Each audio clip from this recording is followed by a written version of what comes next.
Hello friends, welcome to the session. आज के इस वीडियो में हम एनसीईआरटी क्लास 8 का ये थर्ड चैप्टर करेंगे, जिसका नाम है ग्रामीण क्षेत्र पर शासन चलाना। तो हमने पहले के चैप्टर्स में देखा था कि कैसे ईस्ट इंडिया कंपनी भारत में प्रवेश करती है।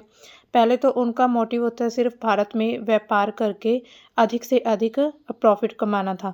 लेकिन धीरे धीरे जब भारत की नीतियाँ कुछ उन्हें स्थिति पता चलती है कि यहाँ के जो भारतीय शासक थे वो आपस में ही लड़ रहे थे, तो वो उन्हीं बीच वे अपना फ़ायदा देखकर वो अपना शासन कायम कर लेती है। और जो स्थानीय शासक थे उनके साथ लड़ाइयाँ होती हैं, फिर कंपनी अपनी नीतियों के साथ वो लड़ाइयाँ जीत जाती हैं और ऐसे ही भारत में ब्रिटिश शासन शुरू हो जाता है। तो अब हम देखेंगे कि ग्रामीण क्षेत्र पर ग्रामीण क्षेत्र पर उनका शासन कैसे शुरू हुआ था। तो सबसे पहले देखिए, कंपनी कब दीवान बनी थी। 12 अगस्त 1765 को मुग़ल बादशाह ने ईस्ट इंडिया कंपनी को बंगाल का दीवान बना दिया गया था। यहाँ पर पिक्चर में देखिए, पिक्चर में ऐसे दिखाया गया है कि एक बहुत बड़ी भरी सभा, पंचायत जैसी होती है वैसे भरी सभा में जो मुग़ल बादशाह है वो कंपनी को दीवानी सौंप रहे हैं बंगाल की। लेकिन ऐसा माना जाता है कि ये पिक्चर बिल्कुल फेक बनाई गई है। ऐसा बिल्कुल नहीं हो सकता कि कैसे कोई बादशाह अपनी पूरी सत्ता किसी और के हाथ में दे सकता है। तो ये तो संभव ही नहीं था। तो दीवानी के तौर पर कंपनी अपने नियंत्रण वाले भूभाग के आर्थिक मामलों की मुख्य शासक बन चुकी थी। जब किसी के हाथ में दीवानी आ जाती है तो वो उसके अंडर जो भी एरिया होता है उसका कंट्रोल पूरी तरह से उसके हाथों में चला जाता है। अब उसे अपनी ज़मीन का शासन चलाने में आमदनी को व्यवस्थित करने का रास्ता ढूंढना था। अब उसको ये देखना था ईस्ट इंडिया कंपनी को कि जो उसके पास ज़मीन है, जो उन्हें बंगाल का क्षेत्र मिला है, वहाँ से उन्हें अधिक से अधिक कैसे मुनाफा होगा। तो इसी बीच फिर वो अपनी कुछ नीतियाँ भी लेकर आते हैं, जिसे आगे हम देखेंगे इसी वीडियो में। इसके लिए उसे एक ऐसा रास्ता ढूंढना था जिससे कंपनी के बढ़ते खर्चों को पूरा करने के लिए आमदनी जुटाई जा सके। कुछ ऐसे रास्ते ढूंढने लगी थी फिर वो कि उनकी आमदनी भारत से ही होती रहे और जो भी कंपनी का खर्चा होता था वो भारत से ही निकल जाए। व्यापारी कंपनी के नाते उसे ये भी ख्याल रखना था कि अपनी ज़रूरत की चीज़ें खरीदती और बेचती रहे। तो ऐसा नहीं था कि जब उन्हें पूरी सत्ता मिल गई थी बंगाल की तो वो चुपचाप बैठकर सब कुछ करते रहे, या अपना शासन चलाते रहे। कंपनी अपने शासन चलाने के साथ साथ वो अपनी ज़रूरत की चीज़ें भी उन्हें खरीदनी बेचनी थी, क्योंकि उन्हें प्रॉफिट ही सबसे ज़्यादा, तो उनका मेन मकसद यही था कि भारत से अधिक धन कमाना था। समय के साथ कंपनी को ये भी समझ आने लगा कि उसे सावधानी के साथ आगे बढ़ना होगा। बाहरी ताकत होने की वजह से लोगों पर उनका विश्वास भी बनाना था। तो जब कोई नया घर में आता है तो हम एकदम से विश्वास नहीं होता उन पर, तो कंपनी को इन सभी चीज़ों का ध्यान रखना था कि जो वहाँ के लोग हैं, बंगाल के लोग हैं, तो उनके सामने वो खुद को शांत रखना चाहते थे और जो लोग थे उनकी साइड हो जाए, ऐसी कुछ सोच रहे थे, ऐसी कुछ नीतियाँ बनाना चाहते थे। जो गांव देहात में पहले शासन चला चुके थे, जिनके पास अभी भी काफ़ी ताकत और सम्मान था, कुछ ऐसे शासक थे लोगों का स्थानीय शासकों पर विश्वास बना हुआ था। ऐसे जो स्थानीय सत्ता में रह चुके थे उन्हें नियंत्रित करना तो जरूरी था, लेकिन उन्हें ख़त्म नहीं किया जा सकता था। जो छोटे छोटे राजा थे बंगाल क्षेत्र में, जहाँ पर कंपनी दीवान बन चुकी थी उनके क्षेत्र में, तो जो छोटे छोटे राजा थे उन्हें एकदम से ख़त्म तो नहीं कर सकते थे, लेकिन उनको कंट्रोल करना ज़रूरी था कंपनी के लिए। और इसी चैप्टर में हम क्या देखेंगे कि ग्रामीण इलाकों को कैसे उपनिवेश बनाया गया था और उन्होंने आमदनी के संसाधन कैसे जुटाए थे, लोगों को अधिकार वो किस तरह से देते थे। तो आगे देखिए कंपनी की आमदनी कैसे होती थी। कंपनी दीवान तो बन गई, लेकिन अभी भी खुद को एक व्यापारी ही मानती है। तो देखिए 1765 तक भी कंपनी खुद को एक व्यापारी के रूप में भारत में अपनी जगह बनाई रखती है। लेकिन ये अब आगे हम देखेंगे जब 1857 का विद्रोह होता है भारतीयों के द्वारा, जिसे प्रथम स्वतंत्रता संग्राम के नाम से जाना जाता है, तो उसके बाद से कंपनी प्रशासनिक तौर पर भारत में कब्जा कर लिया था। तो अभी तक तो फिलहाल वो खुद को व्यापारी ही मान रही थी।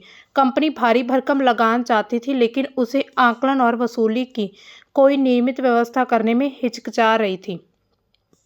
वो कंपनी लगान चाहती थी, लेकिन लगान लागू करने में उसको अभी हेजिटेशन हो रही थी कंपनी के जो ऑफिसर थे उनको। उसकी कोशिश यही थी कि ज़्यादा से ज़्यादा राजस्व हासिल करे और कम से कम कीमत पर बढ़िया सूती और रेशमी कपड़ा खरीदे। उनका क्या मानना था कि ज़्यादा से ज़्यादा उनकी आमदनी हो, लेकिन कम कीमत पर वो अब यहाँ पर जो चीज़ें हैं, जो सूती कपड़ा और रेशमी कपड़ा उसको खरीदे। इसी कारण क्या हुआ था, 5 साल के भीतर बंगाल में कंपनी द्वारा खरीदी जाने वाली चीज़ों का कुल मूल्य दुगना हो चुका था। 1765 से पहले कंपनी ब्रिटेन से सोने और चांदी का आयात करती थी। जब ये दीवान बनती है कंपनी, उससे पहले सोने और चांदी के साथ आयात करके उनके साथ व्यापार करती थी और इन चीज़ों के बदले सामान खरीदती थी। ब्रिटेन से सोना और चांदी लेकर आते थे भारत में, और यहाँ पर से जो मसाले थे, जो उनकी ज़रूरत की चीज़ें थी, वो खरीद कर ले जाते थे। अब बंगाल में इकट्ठा होने वाले पैसे से ही निर्यात के लिए चीज़ें खरीदी जा सकती थी। जब उनका पूरा कंट्रोल हो चुका था बंगाल पर, तो यहाँ से जो आमदनी होती थी वो ऐसी नीतियाँ बनाने लगी थी कि उनकी आमदनी ज़्यादा से ज़्यादा हो। तो जो उनको यहाँ से पैसा मिलता था, उन्हीं पैसों से ही वो अपनी वस्तुएं खरीद सकती थी। तो ब्रिटेन से उन्हें कुछ भी लाने की ज़रूरत नहीं थी। जल्दी ही यह भी पता चल गया कि बंगाल की अर्थव्यवस्था एक गहरे संकट में फंसती जा रही है। कारीगर थे जो, वो गांव छोड़कर भाग रहे थे, क्योंकि उन्हें बहुत कम कीमत पर कंपनी को जो अपनी चीज़ें थी वो बेचनी पड़ती थी। किसान अपना लगान नहीं चुका पा रहे थे, जो कंपनी ने लगान लगाए थे वो किसान नहीं चुका रहे थे, और कारीगरों का उत्पादन जो था वो गिर रहा था। खेती चौपट होने लग गई थी और जो बंगाल की अर्थव्यवस्था गहरे संकट में आ चुकी थी। और फिर क्या होता है, एकदम से 1770 में बंगाल में एक बहुत बड़ा अकाल पड़ता है, और जिसमें करोड़ों लोगों की मौत हो जाती है और लगभग 1/3 आबादी समाप्त हो जाती है। आप देखिए, 1/3, इट मीन्स 33% की जो आबादी थी वो ख़त्म हो जाती है। भारत में खेती में सुधार की ज़रूरत क्या थी। अब देखिए, खेती, जब बंगाल की अर्थव्यवस्था इतनी संकट में थी, तो अब कंपनी को क्या करना था, कुछ सुधारों की ज़रूरत थी, जिससे कि उनकी जो स्थिति थी, बंगाल की स्थिति, वो अर्थव्यवस्था अच्छी हो जाए और फिर अधिक से अधिक कंपनी को मुनाफा हो। क्योंकि जब बंगाल में ही अर्थव्यवस्था इतनी संकट में थी, तो वो उनको राजस्व, उनका जो लगान तय किया हुआ था, वो उन्हें कहाँ से मिलता। तो कुछ सुधारों की ज़रूरत थी। अगर अर्थव्यवस्था संकट में थी, तो क्या कंपनी अपने राजस्व के बारे में आश्वस्त रह सकती थी। जब कंपनी को पता चल ही चुका था कि बंगाल में इतनी सिचुएशन खराब हो चुकी है, तो फिर वो उन्हें कैसे ये यकीन होता कि उनकी आमदनी अच्छी रहेगी। तो ज़्यादातर कंपनी के जो ऑफिसर थे, उन्हें यह लगने लगा कि ज़मीन में निवेश करना और खेती में सुधार करना ज़रूरी है। तो फिर वो सोचने लगे कि अब इसमें क्या सुधार किए जाएं। आखिरकार कंपनी ने 1793 में स्थायी बंदोबस्त लागू कर दिया था। इस बंदोबस्त की शर्तों के हिसाब से राजाओं और तालुकदारों की जमींदारों के रूप में मान्यता दी गई थी। एक बंदोबस्त लागू किया जाता है, स्थायी बंदोबस्त। उस स्थायी बंदोबस्त में क्या होता है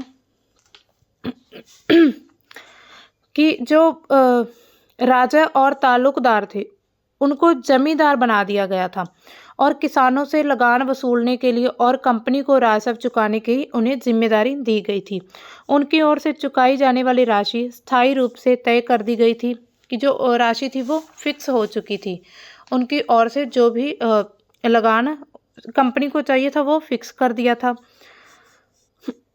इसका मतलब ये था कि भविष्य में कभी भी उसमें इजाफा नहीं किया जाना था। मान लीजिए उदाहरण के तौर पर कि अगर एक साल में 1,000 रुपीज़ कंपनी को देने हैं राजस्व के रूप में, तो अब इसी को स्थायी कर दिया था, परमानेंट कर दिया था, और इसको अगले साल या कभी भी बढ़ा नहीं सकते थे। अंग्रेजों को ये लगता था कि उससे नियमित रूप से उनकी आमदनी मिलती रहेगी और जमींदारों को जमीन में सुधार के लिए खर्चे करने का प्रोत्साहन मिलेगा। तो कंपनी ने तो ऐसा सोचा था कि उनकी जो आमदनी फिक्स हो गई है तो बस अब बढ़िया चलेगा काम, आमदनी फिक्स हो चुकी है और जो भी सुधार करने जमींदारों को अपनी ज़मीन में उसके लिए खर्चा करने की उन्हें प्रोत्साहन मिलेगा। उन्हें लगता था कि क्योंकि राज्य की ओर से राजस्व की मांग बढ़ने वाली नहीं थी, इसलिए जमींदार बड़े उत्पादन से फायदे में रहेंगे। तो ये सोचने लगे थे कि जो जमींदार उन्होंने बनाए थे राजा और तालुकदारों को, उनको फ़ायदा होगा इस चीज़ का कि अगर राजस्व नहीं बढ़ेगा तो वो अपनी सेविंग करके कुछ अपनी ज़मीन में सुधार कर सकते हैं। इसी प्रकार से उन्होंने यही सोचकर स्थायी बंदोबस्त प्रणाली शुरू कर दी थी। और पर इसमें भी कुछ समस्या आने लगी थी। अब समस्या क्या थी? कंपनी के अफसरों ने यह देखा कि जमींदार जमीन में सुधार करने के लिए अभी भी खर्चा नहीं कर रहे हैं। असल में जो कंपनी ने राजस्व तय किया था वो बहुत ज़्यादा था, उसे चुकाने में जमींदारों को भारी परेशानी हो रही थी। जो जमींदार राजस्व चुकाने में विफल हो जाता था उसकी जमींदारी छीन ली जाती थी और जमींदारियों को कंपनी बाकायदा नीलाम कर चुकी थी। बहुत से ऐसे जमींदार थे जो उनको जिनको कंपनी नीलाम कर चुकी थी। इतना अधिक राजस्व था कि वो चुका नहीं पा रहे थे। फिर वो खुद ज़मीन में अपनी ज़मीन में सुधार कैसे करते जब वो कंपनी कोई राजस्व नहीं दे रहे थे। तो अब क्या होता है, फिर 19वीं सदी के पहले दशक तक हालात बदल जाते हैं। बाजार में कीमतें बढ़ने लगती हैं, धीरे धीरे खेती का विस्तार होने लगता है। इससे जमींदारों की आमदनी में सुधार तो आया था, लेकिन कंपनी को कोई फायदा नहीं था क्योंकि कंपनी तो हमेशा के लिए अपना राजस्व फिक्स कर चुकी थी। अब वह इसमें वृद्धि नहीं कर सकती थी।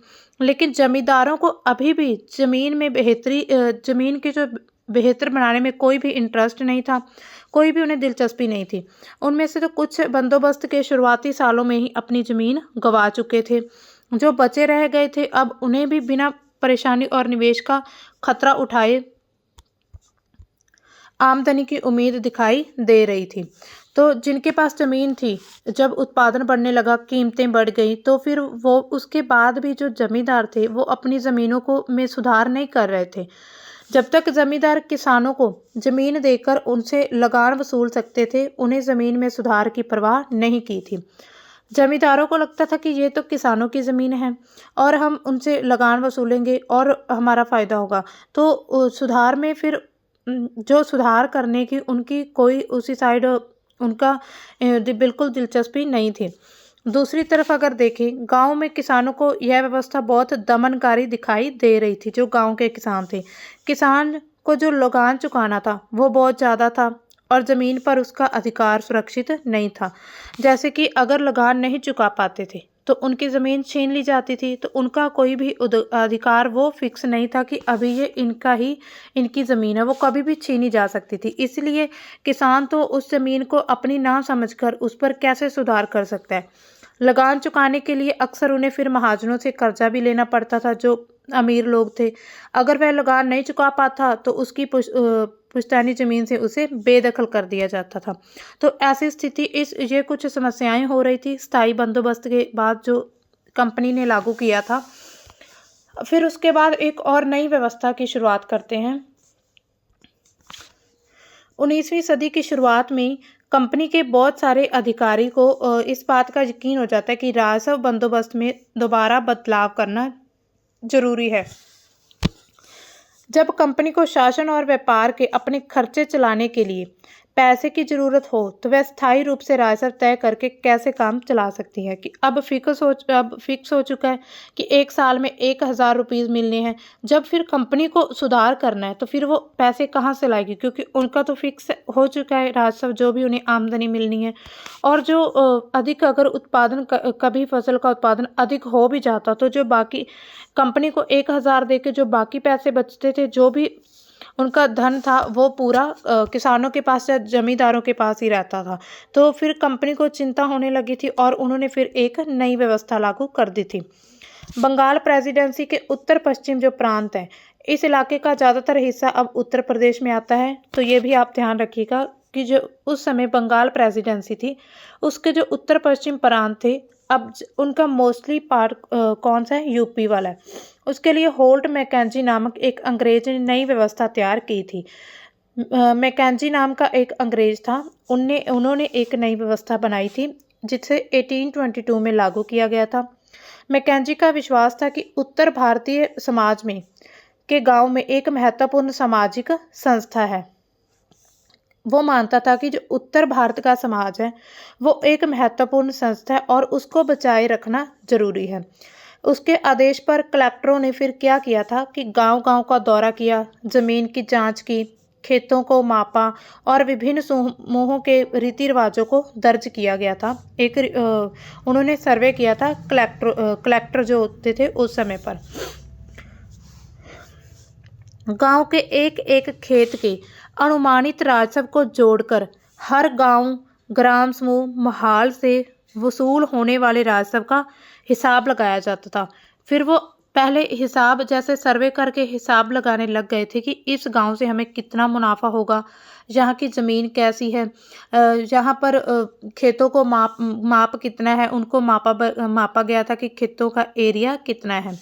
और फिर क्या उन्होंने जो राजस्व था उसको जोड़कर हर गांव एक एक खेत से जो भी उन्हें अनुमान था अप्रोक्सीमेट जो राजस्व मिलना था उनको जोड़ा गया और हर खेत गांव से जो वसूल होने वाले राजस्व का फिर हिसाब लगाया जाता था।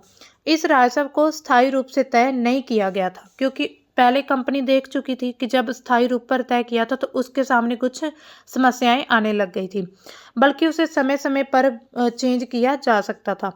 राजस्व इकट्ठा करने और उसे कंपनी को अदा करने का जिम्मा जमींदार की बजाय गांव के मुखिया को सौंप दिया गया था और इस व्यवस्था को महालवारी बंदोबस्त का नाम दिया गया। तो एक नई व्यवस्था किन्होंने बनाई थी? मैकेंजी ने। यहाँ पर देखिए महाल का अर्थ पहले समझ लेते हैं। ब्रिटिश राजस्व दस्तावेजों में महाल एक राजस्व इकाई थी। ये ब्रिटिशों के अकॉर्डिंग है कि महाल एक राजस्व की इकाई है। यह एक गांव या गांव का एक समूह होती थी। जो यहाँ पर एक गांव को भी महाल बोल सकते हैं और गांव के एक समूह को भी बोल सकते हैं। आगे देखिए मुनरो व्यवस्था क्या थी? मुनरो व्यवस्था ब्रिटिश नियंत्रण वाले दक्षिण भारतीय इलाकों में भी स्थायी बंदोबस्त की जगह नई व्यवस्था अपनाने का प्रयास किया जाने लगा था। जहां पर ब्रिटिशों का पूरी तरह से नियंत्रण था, उस इलाकों में भी जो स्थायी बंदोबस्त थी उसके जगह पर एक नई व्यवस्था अपनाने की कोशिश की जा रही थी। वहां जो नई व्यवस्था विकसित हुई उसे रैयतवार या रैयतवारी के नाम से जाना जाता है, जो कैप्टन अलेक्जेंडर रीड ने टीपू सुल्तान के साथ युद्ध के बाद कंपनियों द्वारा कब्जे में लिए गए कुछ इलाके में इस व्यवस्था को आजमाकर भी देख लिया था। जो रैयतवाड़ी व्यवस्था थी उसको पहले ही उन्होंने कुछ इलाकों में लागू करके देख लिया था। मुनरो ने इस व्यवस्था को विकसित किया और धीरे धीरे पूरे दक्षिण भारत में लागू कर दी थी। रीड और मुनरो को लगता था कि दक्षिण में परंपरागत जमींदार नहीं थे। जो दक्षिण का एरिया है भारत के, वहाँ पर उन्हें लगता था कि जो परंपरागत जमींदार हैं, जो ट्रेडिशनल तरीक़ों से खेती करते हैं, वो वहाँ पर नहीं है। इसलिए उनका मानना था कि उन्हें सीधे किसानों से ही बंदोबस्त कर लेना चाहिए, जो पीढ़ियों से ज़मीन पर खेती करते आ रहे हैं।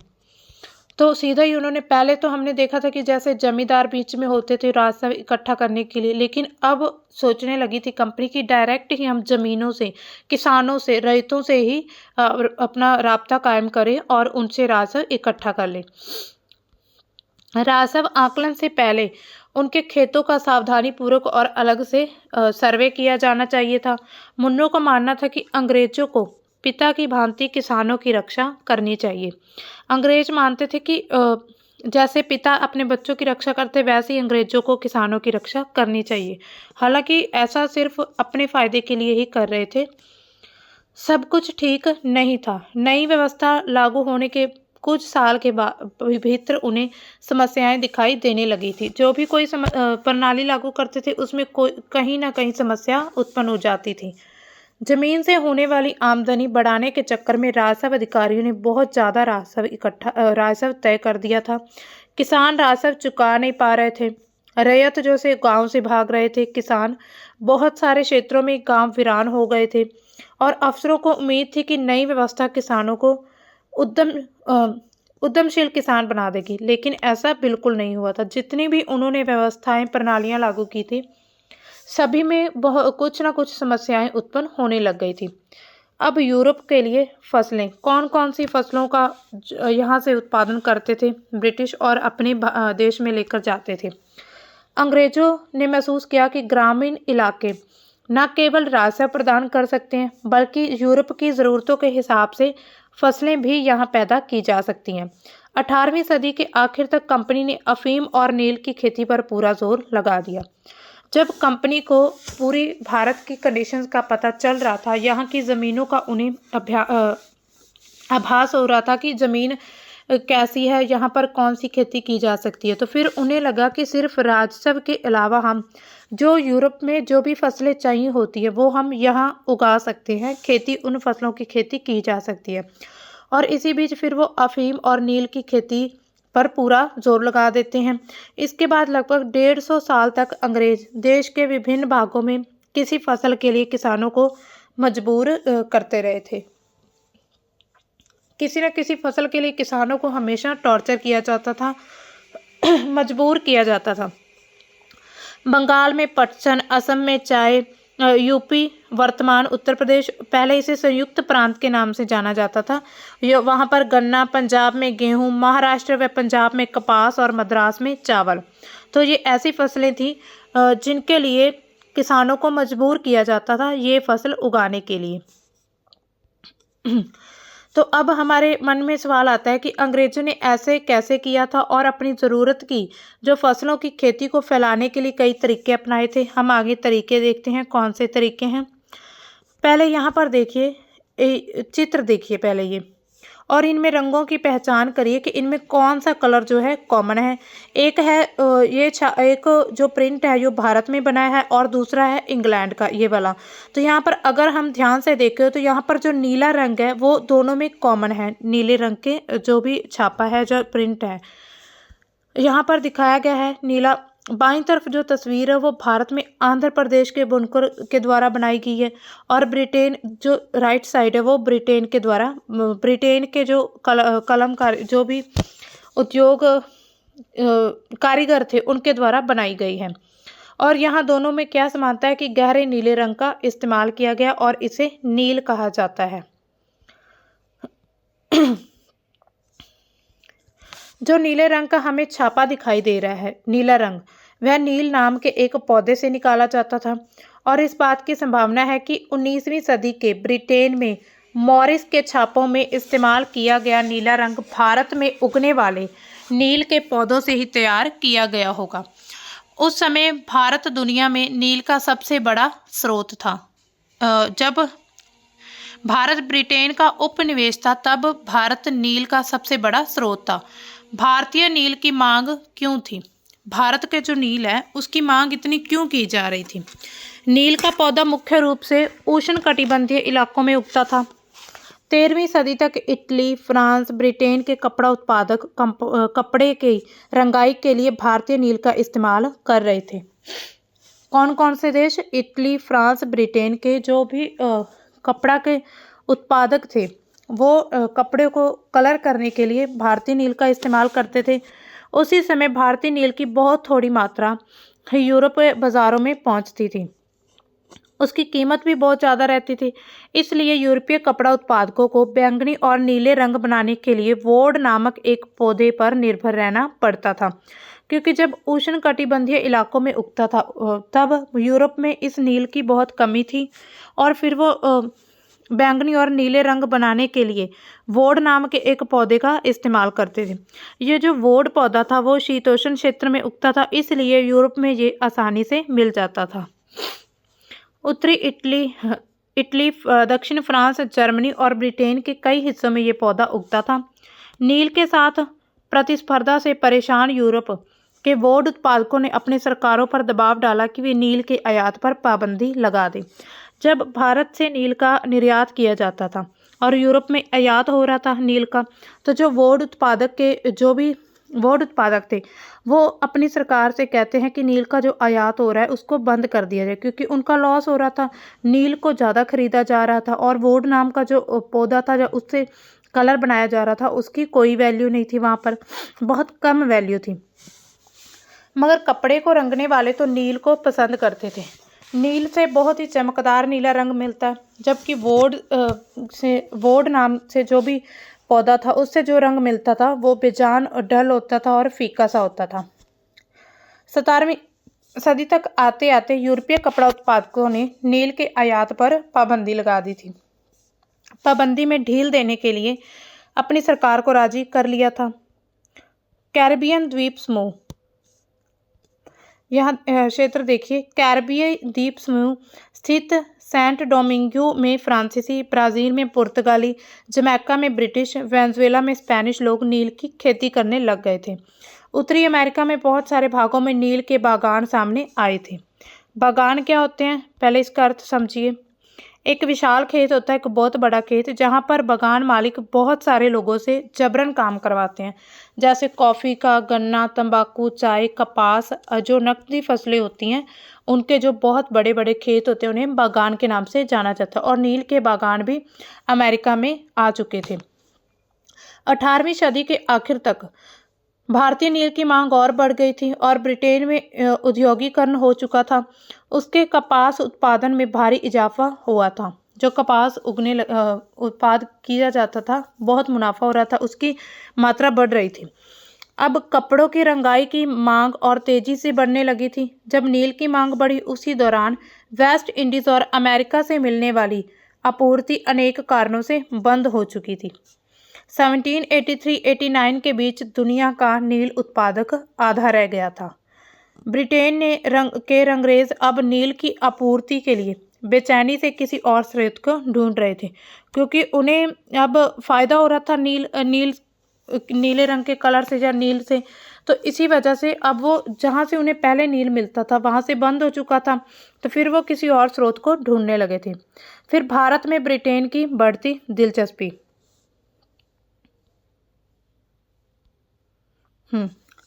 यूरोप में नील की बढ़ती मांग को देखते हुए ईस्ट इंडिया कंपनी ने भी भारत में नील की खेती बढ़ाने के रास्ते ढूंढने लगी थी।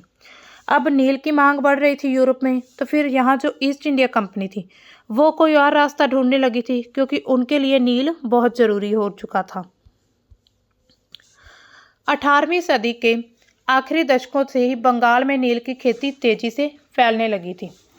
फिर क्या हुआ था, जो उनकी जब दिलचस्पी बढ़ रही थी भारत में, तब उसी बीच वो नील की खेती करने के लिए लोगों को ज़बरदस्ती, या पहले तो लोगों को बताते कि इससे बहुत फ़ायदा होता है, फिर जब उनकी ज़मीन की जो उर्वरता है, जो उपजाऊ शक्ति होती है, वो कम हो जाती है और ख़त्म होने लगती है, फिर भी उन्हें नील की खेती करने के लिए ज़बरदस्ती उन्हें अनुबंध उनसे करा लिए जाते थे और ज़बरदस्ती उन्हें कहा जाता था। बंगाल में नील की खेती तेजी से फैलने लगी थी और बंगाल में पैदा होने वाला नील दुनिया के बाज़ारों पर छा रहा था। 1788 में ब्रिटेन द्वारा आयात किए गए नील में भारतीय नील का हिस्सा केवल 30% था। जो ब्रिटेन ने आयात किया था उसमें 30% भारतीय नील था। और फिर जब 1810 में ब्रिटेन द्वारा आयात किया जाता है उसमें 95% भारतीय नील का हिस्सा था। तो कैसे एकदम से इतनी वहाँ पर डिमांड बढ़ जाती है कि 1788 से 1810 तक फिर ये 95% हो जाता है। जैसे जैसे नील का व्यापार फैला था, कंपनी के अफसर और व्यावसायिक एजेंट नील के उत्पादन में पैसा कमाने लगे थे। समय बीतने के साथ कंपनी के बहुत सारे अधिकारियों ने नील के अपने कारोबार पर ध्यान देने के लिए अपनी नौकरियां तक छोड़ दी थी, क्योंकि उन्हें यहाँ से ज़्यादा बेनिफिट हो रहा था। भारी मुनाफे की उम्मीद में स्कॉटलैंड, इंग्लैंड के बहुत सारे लोग भारत आते हैं और नील के बागान लगा देते हैं। जिसके पास नील की पैदावार के लिए पैसा ही नहीं था, उन्हें कंपनी और नए नए बैंक कर्जे देने को तैयार रहते थे। तो जो नील की खेती कराने के लिए उन्हें कर्जा भी दिया जाता था कंपनी के द्वारा और बैंकों के द्वारा। अब नील की खेती कैसे होती है? नील की खेती मुख्य तौर पर दो तरीके से थी। एक तो निजी तौर पर, एक होती थी निजी और रैयती। निजी खेती की व्यवस्था में बागान मालिक खुद अपनी ज़मीन में नील का उत्पादन करते थे, जो खुद अपने खेतों पर तो वह ज़मीन खरीद लेते थे या दूसरे जमींदारों से भाड़े पर ले लेते थे और मजदूरों को काम पर लगाकर नील की खेती करवाते थे। निजी खेती थी जो खुद अपनी ज़मीन पर खेती करते, और रैयत थी जो भाड़े पर ज़मीन दे दिए जाती थी। निज खेती की कुछ समस्याएं भी आई थी। अब समस्याएं क्या थी देखिए। बागान मालिकों को निज खेती का क्षेत्रफल फैलाने में मुश्किल आ रही थी। नील की खेती केवल उपजाऊ जमीन पर की जा सकती थी। ऐसी जमीनों पर आबादी पहले बहुत ज़्यादा रहती थी। जहाँ पर उपजाऊ जमीन हो वहाँ पर लोग बहुत ज़्यादा होते हैं, और यहाँ वहाँ छोटे मोटे खेत से ही उनके हाथ लग पाते थे। तो उन्हें बहुत बड़ा क्षेत्र चाहिए था नील की खेती करने के लिए। इस तरह जमीन उन्हें कहाँ से फिर मिल सकती थी। फिर वो सोचते हैं कि हमें इतने बड़े एरिया में ज़मीन हम कहाँ से लें। उन्होंने नील की फैक्ट्री के इर्द गिर्द पट्टे पर ज़मीन लेने के प्रयास किए और वहाँ के किसानों को हटा दिया था। इससे टकराव और तनाव पैदा हो गए थे, क्योंकि कंपनी सिर्फ अपना ही फ़ायदा देख रही थी। इसी वजह से उन्होंने जो ज़मीन पर, जो उपजाऊ ज़मीन पर किसान रहते थे फैक्ट्री के आसपास, तो उन किसानों को वहाँ से भगा दिया था। और इससे क्या हुआ, फिर असंतोष बढ़ने लगा था किसानों और कंपनियों के बीच में। मजदूरों का इंतज़ाम करना भी आसान नहीं था, क्योंकि जो मजदूर थे वो उन्हें भारतीय लोग ही चाहिए थे। बड़े बागान के लिए बहुत सारे मजदूरों की ज़रूरत होती थी। जो बड़ा एरिया होता है, अगर इतना बड़ा एरिया, यहाँ पर मजदूर भी ज़्यादा चाहिए होंगे। अगर छोटा सा एरिया, वहाँ पर तो 1-2 मजदूर से भी काम चल जाता था। मजदूरों की ज़रूरत भी सबसे ज़्यादा उसी समय होती थी जब किसान धान की खेती में व्यस्त रहते थे। धान की खेती, जब धान की खेती होती थी वहाँ पर किसान ज़्यादा व्यस्त रहते थे। लेकिन उधर कंपनी को क्या चाहिए थे, मजदूर चाहिए थे नील की खेती करने के लिए।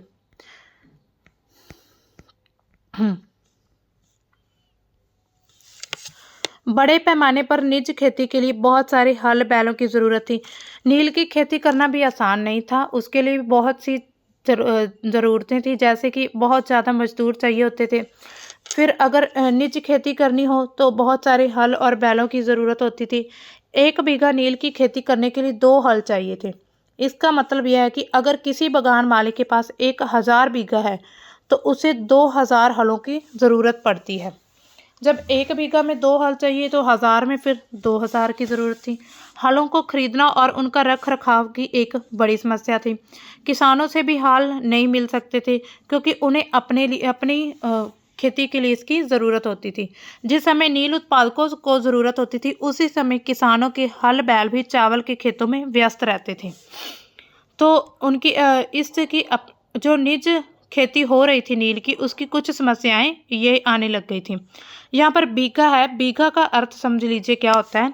जमीन का एक माप है। ब्रिटिश शासन से पहले बीघे के आकार अलग अलग होता था। बंगाल में अंग्रेजों ने इसका क्षेत्रफल करीब 1/3 एकड़ तय कर दिया था, जो इसका एरिया है बीघा का। आगे देखिए, 19वीं सदी के आखिर तक बागान मालिक निज खेती का क्षेत्रफल फैलाने में हिचकिचा रहे थे। इसी व्यवस्था के तहत नील की पैदावार 25% से कम जमीन आती थी। 25% से भी कम जमीन आती थी। बाकी जमीन रैयती व्यवस्था के अंतर्गत आती थी। रैयतों की जमीन पर नील की खेती। अब रैयत अपनी जमीन पर नील की खेती कैसे करते थे। रैयती व्यवस्था के तहत बागान मालिक रैयतों के साथ एक अनुबंध सट्टा, जो बॉन्ड होता है, वो कॉन्ट्रैक्ट तय कर लेते थे। कई बार वे गांव के मुखियाओं को भी रैयतों की तरफ से समझौता करने के लिए बाध्य कर देते थे, मजबूर करते थे। जो अनुबंध पर दस्तखत कर देते थे, उन्हें नील उगाने के लिए कम ब्याज दर पर बागान मालिकों से नकद कर्ज मिल जाता था। कर्ज लेने वाले रैयत को अपनी कम से कम 25% जमीन पर नील की खेती करनी होती थी। तो देखिए, ये एक शर्त रखी जाती है कि अगर आप हमसे कर्ज लेते हैं तो अपनी 25% ज़मीन पर नील की खेती करेंगे। बागान मालिक बीज और उपकरण मुहैया कराते थे, जो बागान के मालिक थे, जबकि मिट्टी को तैयार करने, बीज बोने, फसल की देखभाल करने का जिम्मा काश्तकारों के ऊपर होता था। जब कटाई के बाद फसल बागान मालिक को सौंप दी जाती थी, तो रैयत को नया कर्जा मिल जाता था और वही चक्र दोबारा शुरू हो जाता था। तो ये एक सर्कल चल रहा था कि बगान मालिकों को जब फसल सौंप दी जाती है फसल काट के, तो फिर रैयत को इसके बदले में और कर्जा दिया जाता था और फिर वो नील की खेती करना शुरू कर देते थे।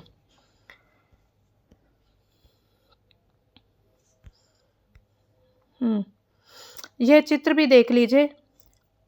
ऐसे नील की खेती करके उसकी ढोआ ढुआई होती थी और नील के पौधों के गट्ठर बांध कर उन्हें यहाँ एक जगह से दूसरी जगह भेजा जाता था। नील का उत्पादन कैसे होता था, यहाँ देखिए नील का उत्पादन कैसे होता था, ये इसका पूरा प्रोसेस बताया गया है। एक बार इसे देख लेते हैं, फिर अच्छे से दिमाग में बैठ जाता है कि ये जो नील है वो कैसे तैयार होता है। इससे ज़्यादा स्टोरी क्रिएट होती है और फिर आसानी होती है हमें समझने में। देखिए, नीलगाम आमतौर पर बगान मालिकों की फैक्ट्रियों के आसपास ही होते थे। हमने देखा था कि जो फैक्ट्री थी उसके आसपास ही नील की खेती की जाती थी। कटाई के बाद नील के पौधों को कारखाने में स्थित वैट्स हौद में पहुंचा दिया जाता था। रंग बनाने के लिए 3 या 4 कुंडों की ज़रूरत पड़ती थी। प्रत्येक हौद का अलग काम था।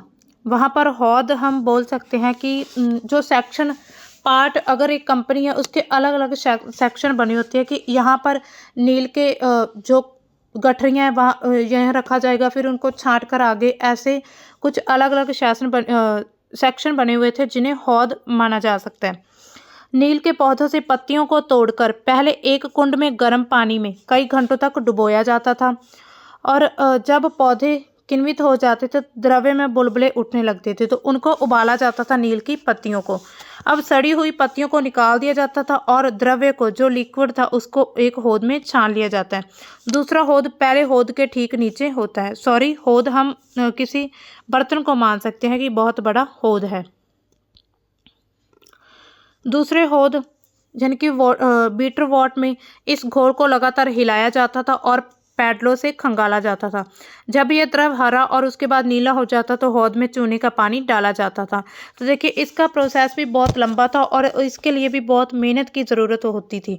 तो जो नील का कलर बनाया जाता है वो ऐसे बनाया जाता था कि पहले उनकी जो पत्तियाँ थी उनको उबाल कर जब तक उनका रंग हरे से नीला ना हो जाए तो फिर वो उससे तब तक उसे उबाला जाता था और उसके बाद फिर नीला कलर आ जाता था।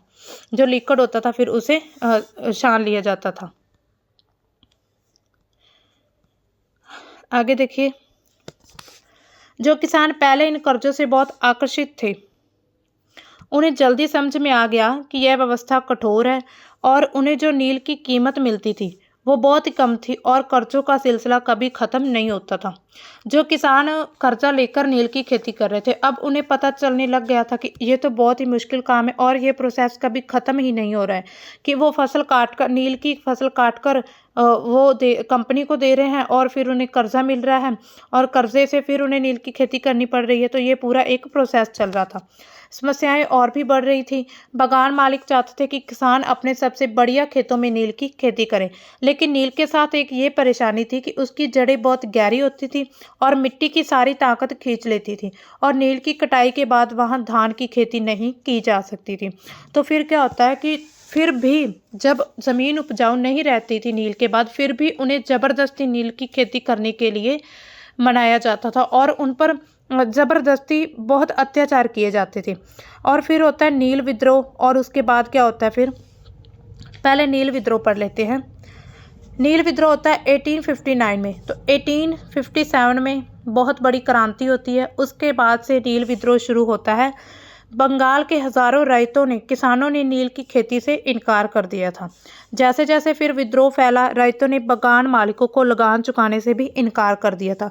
अब सभी किसान इकट्ठा हो चुके थे और वो विद्रोह कर देते हैं बगान मालिकों के खिलाफ। वे तलवार, भाले, तीर, कमान लेकर नील की फैक्ट्रियों पर हमला करने लगते हैं। औरतें अपने बर्तन लेकर लड़ाई में कूद पड़ती हैं। तो देखिए, नील विद्रोह में औरतों का भी बहुत बड़ा रोल है, महिलाओं का भी। महिलाओं ने भी अपना योगदान दिया था नील विद्रोह में। बगान मालिकों के लिए काम करने वाले सामाजिक बहिष्कार कर दिया गया था। जो बगान मालिकों के साथ उनका साथ दे रहे थे उनका फिर सामाजिक बहिष्कार किया गया।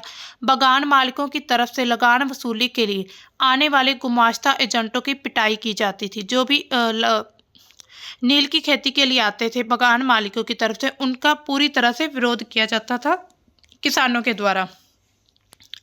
रईतों ने कसम खा ली कि ना तो वो नील की खेती करेंगे और ना ही कर्जा लेंगे और ना ही बगान मालिकों के लठियालों लाठीधारी गुंडों से डरेंगे, क्योंकि बगान मालिक किसानों को बहुत डरा धमकाकर खेती करा रहे थे नील की। तो इसी वजह से फिर वो उनका गुस्सा पूरा पीक पर था कि अब हम किसी की बात नहीं सुनेंगे। नील के किसान चुप बैठने को तैयार ही नहीं थे। उन्हें बगावत की ताकत फिर कहाँ से मिली? तो इसमें कोई शक नहीं कि नील की खेती अत्यंत दमनात्मक थी, कि बहुत अत्याचार होते थे। लेकिन जो लोग दबे होते हैं वे हमेशा बगावत नहीं करते, ऐसा कभी कभी होता है। तो देखिए, पहले तो इन्होंने चुपचाप नील की खेती करते रहे और जो भी कंपनी की या बगान मालिकों की बातें थे उनके अत्याचार सहते रहे। लेकिन फिर एकदम से विद्रोह शुरू हो जाता है जब वो पूरी तरह से ऊब जाते हैं और वो अपनी हालत पर खुद ही उन्हें तरस आने लगता है। तो इसी वजह से वो खुद विद्रोह शुरू कर देते हैं। 1859 में नील रईतों को लगा कि बगान मालिकों के खिलाफ बगावत में उन्हें स्थानीय जमींदार और मुखियाओं का समर्थन भी मिल सकता है। वो सोचने लगे थे कि अगर हम विद्रोह शुरू करेंगे तो हमें और बहुत से लोगों का समर्थन मिलेगा, जो जमींदार थे और मुखिया लोग थे। बहुत सारे गाँव में जिन मुखियाओं से नील के अनुबंध पर जबरदस्ती दस्तखत कराए गए थे, उन्होंने नील किसानों को इकट्ठा किया और लठियालों के साथ आमने सामने की लड़ाई लड़ी। कई स्थानों पर रईतों को बगावत के लिए उकसाते हुए खुद जमींदार गांव गांव घूमने लगे थे। तो इसमें जमींदारों का भी रोल था। हमने पीछे देखा महिलाओं का, जमींदारों का, किसानों का और जो मुखिया थे गाँव के, उनका भी रोल होता है। और जमींदार फिर लोगों को उकसाने लगे थे कि विद्रोह हमें करना चाहिए। जमींदार इस बात से परेशान थे कि बगान मालिकों की ताकत जो थी बढ़ रही थी और बगान मालिक ज़बरदस्ती लंबे समय के लिए उनसे ज़मीन लेते थे। जो बगान मालिक थे वो जमींदारों से ज़मीन ले लेते थे बहुत लंबे समय के लिए।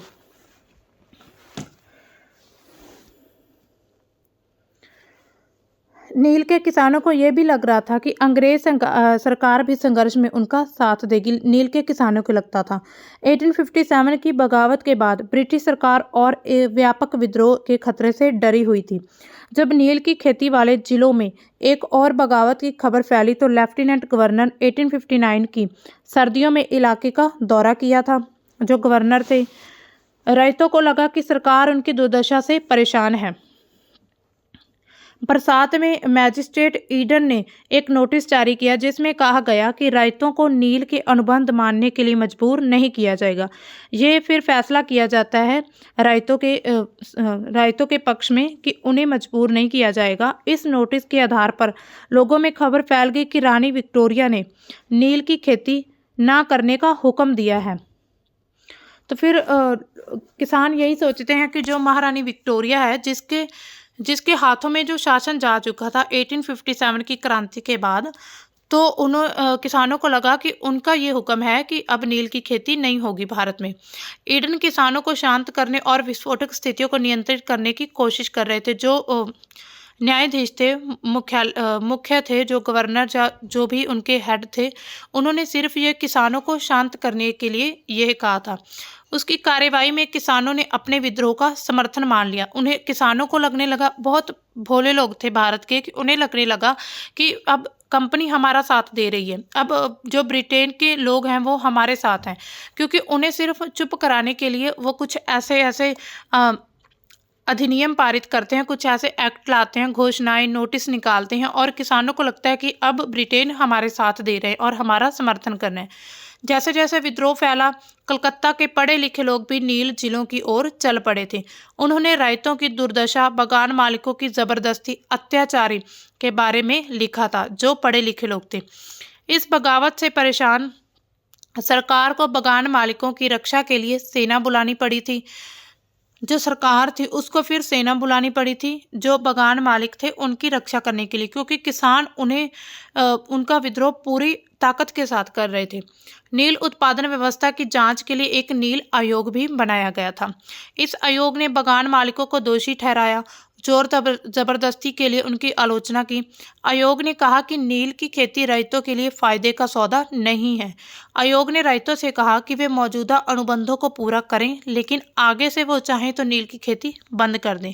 उन्होंने कहा कि जो उनके साथ कॉन्ट्रैक्ट पहले हो चुके हैं अब वो तो उन्हें मानने चाहिए, लेकिन आगे से अगर वो चाहें, जब वो कॉन्ट्रैक्ट ख़त्म हो जाएगा, अगर आगे फिर वो चाहें तो वो खेती नहीं कर सकते हैं।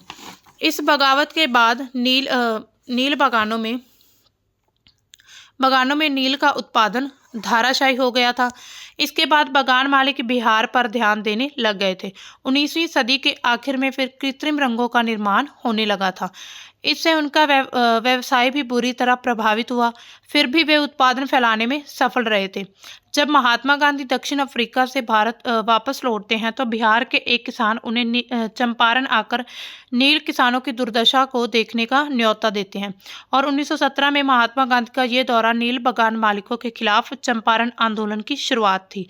तो जो नील का विद्रोह होता है ये 1917 में भी फिर शुरू हो जाता है, तब तक चलता रहता है अलग अलग जगह पर। और ये चंपारण में फिर चलता है, जब चंपारण में हो रहा होता है जब महात्मा गांधी भारत में आते हैं। तो जो इस आंदोलन के मुख्य आंदोलनकारी थे नील के, जो राजकुमार शुक्ला जी, वो महात्मा गांधी को विनती करते हैं कि चंपारण में आकर, बिहार का जो चंपारण है वहाँ आकर जो किसानों की दुर्दशा और सिचुएशन देखें। तो महात्मा गांधी भी इस आंदोलन का समर्थन करते और फिर उनकी शुरुआत होती है। यहाँ पर देखिए एक दिया हुआ है स्रोत, भीख मांग लूंगा परंतु नील नहीं उगाऊंगा।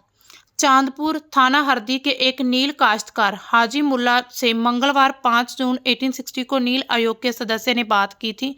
जो हाजी मुल्ला थे उनका कहना था, हाजी मुल्ला ने कुछ सवालों के जवाब इस तरह दिए थे कि वो पूछते हैं कि क्या तुम नील की खेती के लिए तैयार हो, अगर नहीं तो किस तरह की शर्त पर खेती करना चाहोगे। हाजी मुल्ला कहते हैं कि मैं नील उगाने को तैयार नहीं हूँ, मुझे नहीं पता कि कोई भी नई शर्त मुझे संतुष्ट कर सकती है। ये उनका जवाब था। फिर उनसे क्वेश्चन पूछा जाता है कि क्या तुम 1 रुपया प्रति बंडल की कीमत पर भी खेती नहीं करना चाहते। फिर हाजी मुल्ला कहते हैं कि मैं नील की खेती नहीं करूंगा, नील उगाने की बजाय मैं कहीं और चला जाऊंगा और भीख मांग लूंगा परंतु नील नहीं उगाऊंगा। तो इससे हमें ये पता चलता है कि उस समय किसानों पर नील के लिए इतने अत्याचार हो रहे थे कि वो भीख मांगने को तैयार थे लेकिन नील की खेती करने के लिए तैयार नहीं थे। तो ये था हमारा आज का टॉपिक, जिसमें हमने किसानों के द्वारा किसानों के लिए अंग्रेजों के द्वारा जो भी नीतियाँ, राजस्व की नीतियाँ, प्रणालियाँ बनाई गई थी उनका हमने देखा था कि वो कैसे। ये आप एक एक्सरसाइज करके देख लीजिएगा। चलो ये हम बनाकर देख ही लेते हैं कि किसान कौन होते थे। रैयत जो होते थे वो किसान होते थे और जो महाल थे वो एक ग्रामों का समूह था। हमने देखा था किसी एक गांव को या गांव के समूह को महाल का कहा जाता था ब्रिटिश शासन के समय पर। निज क्या थे, निज कैसे होते थे, निज जो थे वो बागान मालिकों की अपनी ज़मीन पर खेती करते थे और रैयती कौन थे, जो रैयतों की ज़मीन पर खेती करते थे वो रैयती थे। तो ये था हमारा आज का टॉपिक। तो आगे भी आप एक्सरसाइज एक बार देख लीजिएगा। तो ठीक है दोस्तों, मिलते हैं अगली वीडियो में।